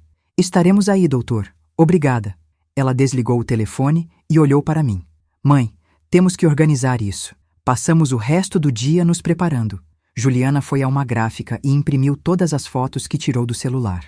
As faturas do cartão, os extratos, o contrato de aluguel e as páginas dos passaportes. Colocamos tudo em ordem cronológica dentro de uma pasta de plástico. Cada papel impresso era mais uma confirmação da traição dela. Olhar para aquelas provas, todas juntas, foi difícil, mas também me deu uma força que eu não sabia que tinha. Não era mais só a minha dor. Agora era sobre justiça e sobre proteger meu neto. Com aquela pasta nas mãos, eu sabia que tínhamos dado o primeiro passo certo. Estávamos prontas para a reunião. No dia seguinte, chegamos ao escritório do Dr. Carlos. O lugar era sério e organizado. Uma secretária nos guiou até uma sala de reuniões com uma mesa grande de madeira. Ele já estava nos esperando. Nos cumprimentou com um aperto de mão firme e pediu para que sentássemos. Juliana não perdeu tempo. Colocou a pasta de plástico sobre a mesa e a empurrou na direção dele. Doutor, como falamos por telefone, está tudo aqui, ela disse. A voz dela era firme. Nós duas ficamos em silêncio enquanto ele analisava cada documento. Ele pegava uma folha, olhava com atenção, colocava de lado e pegava a próxima. As fotos do amante, as faturas do cartão, o contrato de aluguel, as cópias dos passaportes. Ele não demonstrou nenhuma surpresa, nenhuma reação. Apenas lia e fazia anotações em um bloco amarelo. A calma dele era estranha, mas ao mesmo tempo me tranquilizava. Ele estava tratando aquilo como um trabalho, e era exatamente disso que a gente precisava. Quando chegou na foto do passaporte do meu neto, ele parou por um instante a mais. Depois, juntou todos os papéis, alinhou a pilha e finalmente olhou para nós. A situação é clara, ele começou. E a orientação que eu dei por telefone continua sendo a mais importante. Não a confrontem. Ajam como se estivesse tudo normal. Ele fez uma pausa, garantindo que tínhamos entendido. Pelo que vocês me mostraram, temos elementos para acusá-la de estelionato e apropriação indébita. Ela usou da confiança da senhora para obter vantagem financeira de forma ilícita. Ouvir os termos legais tornou tudo mais real e mais feio. Mas a nossa prioridade absoluta é o seu neto, ele disse, olhando diretamente para mim. O plano de fuga é o ponto mais crítico. Precisamos agir rápido para impedir isso. Ele então explicou o plano. O primeiro passo seria entrar com uma medida cautelar de urgência na justiça. O objetivo era conseguir uma proibição para que Vanessa deixasse o país com o meu neto. As fotos dos passaportes eram a nossa prova principal para isso. Ele disse que o juiz provavelmente concederia a ordem, dado o risco. O segundo passo seria notificar o banco dela. Com uma procuração minha, ele solicitaria o bloqueio de qualquer movimentação suspeita e pediria os extratos para rastrear o meu dinheiro. Precisamos provar que os valores da sua aposentadoria entravam na conta e eram usados para outros fins, ele explicou. Eu me senti um pouco tonta com tanta informação. Era um plano de guerra. Juliana, ao meu lado, parecia absorver tudo com uma frieza impressionante. Ela fazia perguntas pontuais sobre prazos e documentos. Eu só conseguia pensar que precisaria encontrar Vanessa mais tarde para pegar meu neto e teria que sorrir para ela. A ideia me dava um nó no estômago. Mas a imagem do meu neto sendo levado para longe era muito pior. Eu faço o que for preciso, eu disse em voz baixa. Dr. Carlos me olhou com seriedade. Eu sei que é difícil, dona Cida, mas a sua força agora é a maior arma que temos. Ele nos entregou os papéis da procuração. Eu assinei sem hesitar. Saímos do escritório com uma sensação estranha. A gente tinha um plano, e isso era bom. Mas a parte mais difícil estava por vir. Agir normalmente com a Vanessa. Juliana segurou meu braço enquanto caminhávamos até o carro. Mãe, você consegue fazer isso? Ela perguntou. Eu respirei fundo. Pelo meu neto, eu consigo qualquer coisa. Dentro do carro, a primeira tarefa era ligar para a Vanessa. Eu precisava buscar o Lucas na casa dela, como fazia quase todos os dias. Meu dedo tremia um pouco enquanto eu procurava o número na agenda do celular. Juliana me olhou. Lembra o que o doutor disse. Normal. Haja como se fosse um dia qualquer. Eu assenti e fiz a ligação. A voz dela atendeu no segundo toque, animada demais. Oi, sogrinha, tudo bem? Aquela falsidade me deu um nó na garganta. Oi, Vanessa, tudo bem? Estou ligando para avisar que estou indo buscar o Lucas. Eu me esforcei para que minha voz soasse calma. Ah, claro, ele já está quase pronto. Fez um desenho lindo para você na escola hoje. Ela falava como se nada estivesse acontecendo. Era impressionante a frieza dela. Que bom. Chego em uns 20 minutos, eu disse e desliguei o mais rápido que pude. Não aguentava ouvir mais. O caminho até o apartamento dela foi em silêncio. Juliana dirigia, concentrada. Ela parou o carro a uma esquina de distância do prédio. Eu te espero aqui. Me liga se precisar de qualquer coisa. Qualquer coisa mesmo, mãe. Eu agradeci e desci. Cada passo até o portão parecia pesar uma tonelada. Eu só pensava em pegar meu neto e sair dali o mais rápido possível. Quando a porta do apartamento abriu, Vanessa estava sorrindo. Entra, sogrinha. Quer um café? O cheiro do perfume dela, o mesmo que eu imaginei que ela usava nos encontros com o amante, estava forte no ar. Não, obrigada. Só vim pegar o Lucas mesmo. Meu neto correu na minha direção e me abraçou com força. Vovó! Aquele abraço foi o que me deu a força para continuar ali, de pé, na frente dela. Vanessa me entregou a mochila dele. Ele comeu bem hoje. O desenho está aí dentro. Ela continuava agindo como a mãe perfeita. Eu olhei para o rosto dela, tentando não deixar transparecer a raiva que eu sentia. Obrigada, Vanessa. A gente se vê. Eu me virei rápido, segurando a mão do meu neto. Não olhei para trás. Entramos no carro e eu finalmente pude respirar. Juliana me olhou. Conseguiu. Eu abracei meu neto bem forte. Ele não entendia nada, só sorria. Naquele momento, eu tive a certeza absoluta de que estava fazendo a coisa certa. O plano do advogado, o risco, tudo valia a pena por ele. Quando chegamos em casa e eu estava tirando os sapatos do meu neto, meu celular tocou. Era um número desconhecido. Juliana atendeu no viva voz. Era o Dr. Carlos. Dona Cida, só para avisar, a medida cautelar foi protocolada e já enviei a notificação para o banco. A máquina da justiça tinha começado a girar. Juliana e eu nos olhamos. A ligação terminou e um silêncio pesado ficou na sala. Era real. Não tinha mais volta. Eu abracei meu neto de novo, tentando buscar força nele. A parte mais difícil seria esperar e fingir. Os 2 dias seguintes foram uma tortura. Eu tentava manter a rotina com o Lucas. Levava ele no parquinho, fazia o almoço dele, mas minha cabeça estava a mil. Qualquer notificação no celular me dava um calafrio. Juliana, que falava com o Dr. Carlos para me atualizar. Ele disse que o banco já tinha confirmado o bloqueio e estava levantando os extratos. Era uma questão de tempo. Na quinta-feira à tarde, o telefone tocou. O nome Vanessa brilhou na tela. Meu estômago revirou. Juliana, que estava lendo na sala, olhou para mim e fez um sinal para eu atender e colocar no viva voz. Respirei fundo e deslizei o dedo na tela. Alô? Eu disse, tentando parecer o mais normal possível. Do outro lado, a voz dela não tinha nada da doçura de sempre. Era dura e rápida. Cida, o que está acontecendo com a minha conta? A pergunta veio sem rodeios. Como assim, Vanessa? Não sei de nada. Eu respondi, sentindo meu coração bater mais forte. Não sabe? Meu cartão não passou no supermercado. Fui verificar o aplicativo e minha conta está bloqueada. Não consigo tirar um centavo. Foi você, não foi? A acusação era direta. Era a hora de usar a história que o advogado tinha nos ajudado a criar. Eu? Claro que não. Mas que estranho você falar isso. O gerente do meu banco me ligou hoje cedo. Disse que houve uma tentativa de fraude na minha conta e que, por segurança, eles iam bloquear algumas transferências recorrentes. Deve ser por isso. Eu me surpreendi com a minha própria calma. Houve um silêncio do outro lado da linha. Eu podia imaginar as engrenagens na cabeça dela girando, tentando entender. Fraude? Que tipo de fraude? Isso não faz sentido. Eu preciso desse dinheiro, Cida. As contas do Lucas vão vencer. O desespero na voz dela era evidente. Era a primeira vez que eu a ouvia sem a máscara de boa moça.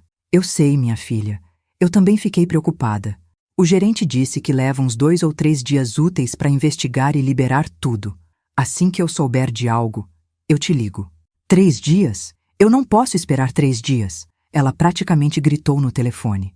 O tom dela me deu a certeza de que o plano de fuga estava próximo. Sinto muito, Vanessa, mas está fora do meu controle.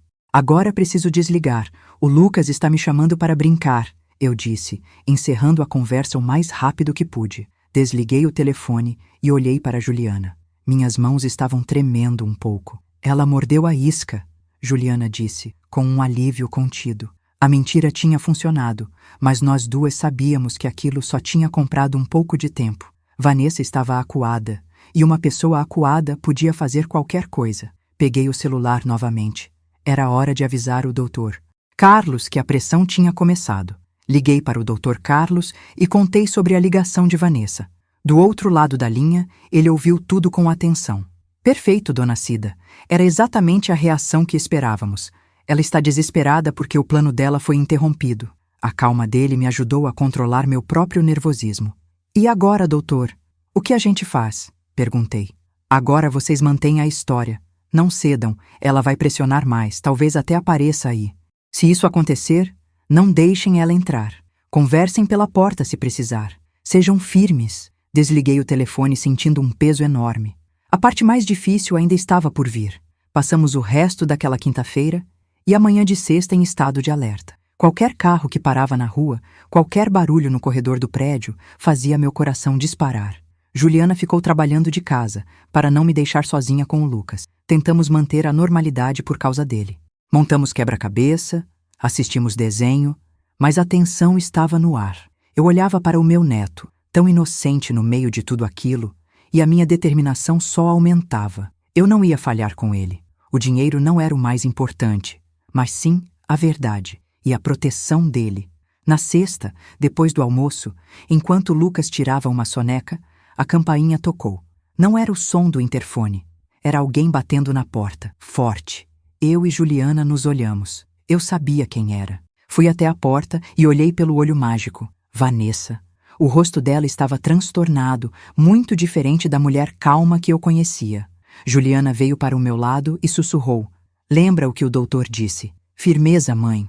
Respirei fundo e destranquei a porta, mas a deixei presa na corrente de segurança. Abri só uma fresta. Vanessa, o que foi? O que foi? Eu te digo o que foi, Cida. O banco continua dizendo que a conta está bloqueada por sua causa. Que história é essa de fraude? Ninguém me ligou, ninguém me avisou de nada.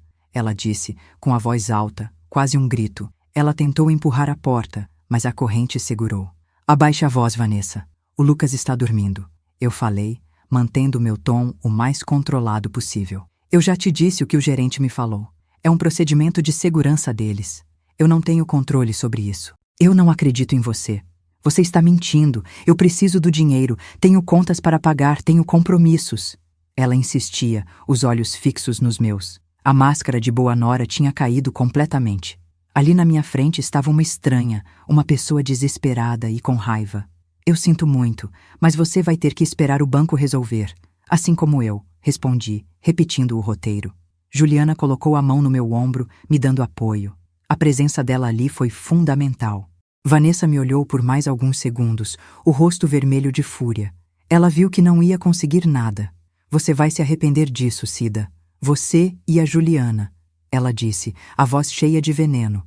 Então, ela se virou e saiu batendo o pé pelo corredor. Fechei a porta e tranquei. Encostei as costas na madeira e soltei o ar que nem sabia que estava prendendo. O confronto direto tinha acontecido. E agora, ela tinha feito uma ameaça. A situação tinha acabado de ficar muito mais perigosa. Mãe, isso foi sério. Ela te ameaçou, Juliana disse, a voz baixa e preocupada. Eu ainda estava com as costas na porta, tentando acalmar a respiração. Eu sei, ela perdeu o controle, a máscara caiu de vez. O medo estava ali, mas a raiva também. A raiva por ela ter ousado vir até a minha casa, gritar e ainda por cima me ameaçar, depois de tudo que fez. Não podemos deixar isso passar, temos que avisar o Dr. Carlos, Juliana falou, já pegando o celular dela. Assenti com a cabeça. Ela estava certa. Isso tinha mudado o jogo. Uma coisa era o roubo do dinheiro, outra era uma ameaça direta. Peguei o telefone e liguei para o advogado mais uma vez. Contei a ele cada palavra que Vanessa disse, incluindo a ameaça no final. Você vai se arrepender disso, Cida. Você e a Juliana. Houve um silêncio na linha por um momento. Ok, dona Cida. Isso é exatamente o que eu temia. Ela está se sentindo sem saída e agora está partindo para a intimidação, disse o doutor. Carlos, o tom dele agora mais sério. Por favor, reforcem a segurança. Mantenham as portas trancadas o tempo todo. Se ela aparecer de novo ou se notarem qualquer coisa suspeita, não hesitem em ligar para a polícia imediatamente. Depois me avisem. A recomendação dele me gelou, porque tornava tudo muito real. Isso significa que estamos perto do fim. Estou finalizando o dossiê. Na segunda-feira, vamos entrar com a ação. Aguente firme só mais este fim de semana. Aquele fim de semana foi o mais longo da minha vida. Eu e Juliana nos sentimos prisioneiras dentro do meu próprio apartamento. Não saímos para nada. Pedimos comida por aplicativo e ficamos de olho na janela a cada barulho. Tentei brincar com o Lucas, montar seus legos, ler historinhas, mas minha mente estava em outro lugar. Ele percebeu a tensão. Ficou mais quietinho, agarrado em mim ou na Juliana. Toda vez que o telefone tocava, meu coração saltava. Eu tinha medo de ser Vanessa, com mais ameaças ou alguma mentira nova. Juliana também estava nervosa. Vi ela checando as fechaduras várias vezes. Estávamos unidas, mas o medo era palpável no ar. Finalmente, a segunda-feira chegou. A manhã se arrastou. Cada minuto parecia 1 hora. Perto das 11, meu celular tocou. Era um número desconhecido. Hesitei, mas atendi. Dona Cida, é o Dr. Carlos. Respirei aliviada. Sim, doutor. Alguma notícia? Notícias excelentes. Consegui acesso aos extratos detalhados e, mais importante, ao registro de compras de passagens aéreas. A Vanessa não estava blefando sobre precisar do dinheiro com urgência. Ele fez uma pausa. Ela e um homem chamado Ricardo compraram 2 passagens só de ida para Portugal. O voo era para amanhã, terça-feira. Fiquei sem reação. Juliana, que ouvia a conversa no viva voz, levou a mão à boca. O plano de fuga era real e iminente. E tem mais, continuou o advogado. Pelo que o investigador apurou, ela já tinha até tirado o passaporte do Lucas. O plano era levar ele junto. Aquilo me atingiu com força. Levar meu neto para longe de mim, para outro país, com aquele homem. A ideia era insuportável. Todo o meu medo se transformou em uma determinação fria. Ela não ia tirar o Lucas de perto de mim. Não ia mesmo. Dr. Carlos, o que fazemos agora? Como impedimos isso? Perguntei, a voz firme. Já entrei com uma medida cautelar urgente pedindo a guarda provisória para a senhora, com base em abandono e risco iminente, e também com o bloqueio de saída do país para ela e para o Lucas. O juiz vai analisar ainda hoje. Preparem-se. Assim que a decisão sair, vamos agir. Desliguei o telefone e olhei para Juliana. A informação sobre as passagens e o plano de fuga tinha mudado tudo. Não era mais sobre dinheiro, era sobre a segurança do meu neto. Ela ia arrancar ele de mim, da vida dele, de tudo que ele conhecia. A espera pela decisão do juiz foi a pior parte. Cada minuto se arrastava. Tentamos manter o Lucas distraído com desenhos na TV, mas a tensão no apartamento era óbvia. Ele sentia. Ficava olhando para nós duas com aqueles olhinhos preocupados. Juliana andava de um lado para o outro na sala. Eu fiquei sentada no sofá, segurando a mão do Lucas, mas meu olhar não saía do celular em cima da mesa. Eu só conseguia pensar no que faríamos se o juiz negasse o pedido. A ideia me dava um frio na espinha. Finalmente, por volta das 4 da tarde, o celular tocou. O nome do Dr. Carlos brilhou na tela. Meu coração deu um pulo. Atendi no primeiro toque, colocando no viva voz para Juliana ouvir. Doutor, eu disse, a voz um pouco trêmula. Conseguimos, Dona Cida, ele falou, e o tom dele era de alívio e firmeza. O juiz acabou de deferir a medida liminar.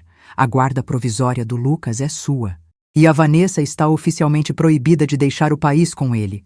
A ordem já foi enviada para a Polícia Federal nos aeroportos. Eu fechei os olhos com força. Um peso que eu nem sabia que estava carregando simplesmente desapareceu dos meus ombros. Olhei para a Juliana e ela estava chorando em silêncio, com um sorriso no rosto. Obrigada, doutor. Muito obrigada. Eu consegui dizer. Ainda não acabou, ele alertou. Agora precisamos agir rápido, antes que ela seja notificada e tente alguma coisa. Um oficial de justiça já está a caminho do apartamento dela para entregar a intimação. Eu estou indo para lá agora também. Preciso que vocês venham para cá o mais rápido possível. Vamos buscar o Lucas juntos, com o respaldo da lei. A palavra juntos me deu uma força que eu não sentia há muito tempo. Não estávamos mais sozinhas nisso. Assenti, mesmo que ele não pudesse ver. Estamos a caminho. Chegamos em 20 minutos. Juliana agiu na hora. Enquanto eu explicava para o Lucas de forma simples que íamos fazer um passeio e ele ia dormir na casa da vovó por uns dias, ela já arrumava uma mochila pequena. Colocou algumas roupas, a escova de dentes dele e o ursinho de pelúcia que ele não largava para nada. Eu peguei minha bolsa e as chaves do carro. Não trocamos muitas palavras. A gente se entendia pelo olhar. Havia medo, claro, mas agora havia um plano. Havia uma autoridade do nosso lado. Descemos pelo elevador em silêncio. Cada segundo contava. O caminho até o prédio da Vanessa foi tenso. Eu dirigia com as mãos firmes no volante, focada no trânsito. Juliana ia no banco do carona, quieta, olhando pela janela. Eu sabia que ela estava pensando no confronto que estava por vir. Eu também estava. Imaginar a reação da Vanessa ao nos ver chegar com um oficial de justiça era assustador. Mas o medo de perder o Lucas era muito maior. Quando viramos a esquina da rua dela, meu estômago gelou. Vimos o carro do doutor. Carlos já parado na frente do prédio. Ao lado do carro, um homem de terno com uma pasta na mão esperava. Era o oficial de justiça. A hora tinha chegado. Estacionei o carro logo atrás. Respirei fundo e desci do carro. Juliana fez o mesmo, segurando a mãozinha do Lucas com firmeza. Dr. Carlos e o oficial de justiça vieram ao nosso encontro. O advogado foi direto ao ponto, falando baixo e rápido para que só nós ouvíssemos. Dona Cida, Juliana, este é o oficial. Ele vai nos acompanhar e garantir que a ordem seja cumprida. Vamos subir. Ele vai se identificar e entregar a intimação. Mantenham a calma, por favor, principalmente na frente do Lucas. Eu olhei para o meu neto, que olhava tudo aquilo sem entender. Ele precisava que eu estivesse forte. Assenti com a cabeça. Estávamos prontos. Entramos no prédio. O porteiro nos viu pelo vidro e liberou a entrada sem fazer perguntas, o que me fez pensar que o Dr. Carlos já tinha avisado sobre a visita. O silêncio dentro do elevador era pesado. Eu só ouvia o som suave da máquina subindo e a respiração nervosa da Juliana ao meu lado. Lucas apertou minha mão. Eu me abaixei e sussurrei no ouvido dele que estava tudo bem, que a vovó estava com ele. Cada andar que passávamos era um passo mais perto de um confronto que eu nunca imaginei ter na vida. O elevador parou. A porta se abriu no corredor dela. Paramos em frente ao apartamento. O oficial de justiça se posicionou na frente, com a pasta na mão. Ele nos deu um último olhar de confirmação e apertou a campainha. Ouvimos o som de passos e a voz da Vanessa do outro lado. Quem é? A voz do oficial foi firme e clara. Oficial de justiça, tenho uma intimação para a senhora Vanessa Almeida. Houve uma pausa, um silêncio que durou alguns segundos, mas que pareceu uma eternidade. Finalmente, a tranca girou e a porta se abriu. Vanessa apareceu com uma roupa de casa, o cabelo preso de qualquer jeito. Ela tinha um sorriso confuso no rosto, que se desfez no instante em que ela viu não apenas o oficial, mas a mim, Juliana e o Dr. Carlos parados atrás dele. O que é isso? O que vocês estão fazendo aqui? Ela perguntou, a voz mudando de confusa para irritada. O oficial não se abalou. Senhora Vanessa, esta é uma ordem judicial. Ele estendeu o documento para ela. Ela ignorou o papel, o olhar fixo em nós. Foi o Dr. Carlos quem respondeu. Vanessa, a guarda provisória do Lucas foi concedida à Dona Cida. Viemos buscá-lo, conforme a determinação do juiz. Naquele exato momento, o amante dela apareceu na porta, atrás dela. Ele estava sem camisa, olhando para a cena com espanto. Ver os dois juntos, ali, na casa que meu filho comprou, me deu uma sensação horrível. Foi a confirmação final de tudo. A Vanessa olhou para o Lucas, que se encolheu atrás das minhas pernas. O rosto dela ficou vermelho. Vocês não podem fazer isso. Eu sou a mãe dele. Vocês não têm direito. Ela gritou. Ela tentou bater a porta na nossa cara, num gesto de puro desespero. Mas o oficial de justiça foi mais rápido. Ele colocou o pé na soleira, impedindo que a porta fechasse. Senhora, se a senhora não colaborar, serei obrigado a chamar a polícia por desacato a uma ordem judicial. A decisão é sua. A briga tinha começado. A ameaça do oficial de justiça deixou o ar ainda mais pesado. Vanessa olhou do oficial para mim, com os olhos cheios de raiva. Ela ignorou o homem da lei e focou no Lucas. Lucas, filho, vem aqui com a mamãe. Não escuta eles. A voz dela era um mel falso, uma tentativa clara de manipulação. Aquilo me deu um nó no estômago. Eu me abaixei, colocando meu corpo entre ela e meu neto, e falei bem baixinho. Fica aqui com a vovó, meu amor. Já vamos para casa. O amante dela, que até então estava mudo, finalmente falou alguma coisa. Vanessa, talvez seja melhor cooperar. É uma ordem judicial. Ele falou baixo, quase um sussurro, como se não quisesse se envolver. A reação dela foi imediata. Ela se virou para ele furiosa. Cala a boca, você não entende nada. Saia daqui, ela gritou. Ele recuou um passo, surpreso com a agressividade dela. Ficou claro que ele não ia ajudar em nada. Ele só queria sair daquela situação. Decidiu não se meter mais. Foi a vez da Juliana intervir. Ela deu um passo à frente, com uma calma que eu não sabia de onde ela tirou. Vanessa, acabou. Para com esse show. Só queremos pegar as coisas do Lucas e ir embora. Não torne isso mais difícil para ele. A voz dela era firme, sem espaço para discussão. Juliana tentou passar pela porta para entrar no apartamento com a intenção de ir direto para o quarto do neto e pegar o que fosse necessário. Mas a Vanessa se moveu rápido e bloqueou a passagem, colocando o braço na frente da Juliana. Ninguém entra na minha casa, ela rosnou. Nesse momento, O oficial de justiça suspirou, como se a paciência dele tivesse chegado ao fim. Ele pegou o celular do bolso. Tudo bem, vou acionar a viatura mais próxima por desacato. Ele não precisou nem começar a discar. A visão do celular na mão dele pareceu quebrar alguma coisa dentro da Vanessa. A postura de briga dela sumiu. Os ombros caíram, e ela finalmente deu um passo para trás, liberando a entrada. Dr. Carlos fez um sinal para nós. Juliana entrou primeiro, indo direto para o quarto do Lucas. Eu a segui, segurando meu neto pela mão. O apartamento estava bagunçado, com roupas jogadas no sofá. O amante dela já não estava mais na sala, devia ter se escondido em algum quarto. Enquanto Juliana colocava roupas e alguns brinquedos numa mochila, eu fiquei parada na porta do quarto, com o Lucas. A Vanessa ficou na sala, encostada na parede, nos observando em silêncio. O rosto dela estava sem expressão. Em poucos minutos, estávamos com o essencial. Juliana fechou a mochila e olhou para mim. Pronto, mãe, vamos embora. Eu peguei a mãozinha do Lucas com mais força e o guiei para fora. Ao passarmos por ela na sala, Vanessa não se moveu. Ela apenas nos fuzilou com o olhar. Quando chegamos na porta, ela disse com a voz baixa e cheia de veneno: "Você vai se arrepender disso, sua velha. Ele é meu filho. Ele vai voltar para mim." Eu não respondi. Não valia a pena. Apenas continuei andando, com a mão do Lucas na minha. O Dr. Carlos e o oficial de justiça ficaram para trás para garantir que ela não nos seguiria. Descemos pelo elevador em silêncio. No carro, Juliana sentou no banco de trás com o Lucas, que se aninhou no colo dela e não disse uma palavra o caminho todo. Eu dirigi, com os olhos fixos na estrada. A única coisa que importava era tirá-lo dali. Chegamos na minha casa, o lugar que agora seria o lar dele. Ele entrou devagar, olhando tudo com curiosidade e um pouco de medo. Juliana o levou até o quarto que tínhamos arrumado, que antes era o quarto de hóspedes. Pintamos as paredes de azul claro e colocamos alguns brinquedos que compramos.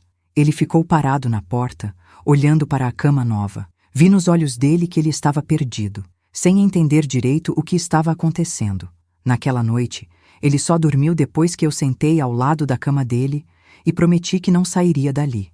Eu vi que ele precisava de segurança, mais do que tudo. Então, eu e Juliana decidimos criar uma rotina firme para ele. Nas semanas seguintes, Dr. Carlos nos manteve atualizados. Vanessa tentou recorrer da decisão, mas as provas contra ela eram fortes demais. As filmagens, as testemunhas das dívidas, o depoimento da vizinha. Tudo pesou contra ela. O amante dela sumiu do mapa no dia seguinte. Nunca mais foi visto. Sem o meu dinheiro e com os cobradores na porta, Vanessa foi obrigada a vender o apartamento para pagar o que devia. Com a ajuda do Dr. Carlos, conseguimos provar na justiça que parte do dinheiro que eu dei a ela foi desviado. Conseguimos reaver uma quantia significativa. Esse dinheiro foi direto para uma conta poupança no nome do Lucas, intocável até ele fazer 18 anos. Hoje, alguns meses se passaram. Lucas está em uma nova escola e fez amigos. Ele chama a Juliana de Tia Ju e a mim, às vezes, de Vó-Mãe. Ele ainda tem momentos de tristeza, mas são cada vez mais raros. Nossa casa agora tem o barulho de criança correndo pelos corredores. Juliana passa quase todos os dias aqui depois do trabalho, para jantar conosco. Nós três viramos uma família. A dor de perder meu filho nunca vai desaparecer. Isso é um fato, mas cuidar do neto dele me deu um novo propósito. Ver ele feliz, seguro e sorrindo é a minha recompensa. A justiça foi feita, mas o mais importante é que meu neto está bem. Agora, minha única missão é garantir que ele tenha o melhor futuro possível. E é isso que eu faço, todos os dias.